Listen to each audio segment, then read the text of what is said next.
இந்த யூடியூபரோட வீடியோ பார்த்தேன். அவரு அந்த பீச்சுக்கு வந்துட்டு அந்த டாக் டிஸ்டர்பன்ஸா இருக்குன்னு சொல்றாரு. பப்ளிக் இடத்த அவரோட வீடு மாரி நெனைக்கிறாரு. எந்த டிஸ்டர்பன்ஸும் இருக்கக்கூடாதுன்னு.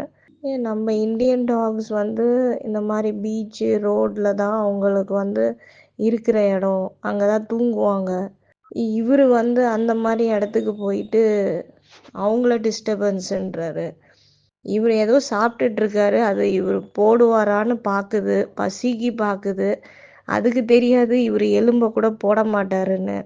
இவரோட வீடியோலாம் நான் நிறைய பார்த்துருக்கேன். இவர் சாப்பிட்றதே நம்மளுக்கு ஒரு டிஸ்டர்பா தான் தெரியும்.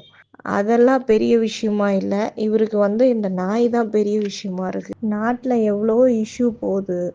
சைல்ட் கிட்னாப்பு, மர்டரு, ரேப்புன்னு அதை பற்றிலாம் பேசல. இந்த நாயை பற்றி பேசி வியூ வாங்க பார்க்குறாரு. ஏன்னா இந்த வாயில்லா ஜீவனால பே பண்ணி அவங்களுக்கு நல்ல ரிவ்யூ போட வைக்க முடியாது. அதனால அவங்கள என்ன வேணா பேசலாம். இந்த பீச்சில் பார்த்தீங்கன்னா வீடு இல்லாத நிறைய பேர் குழந்தைங்களோட படுத்து தூங்குறாங்க.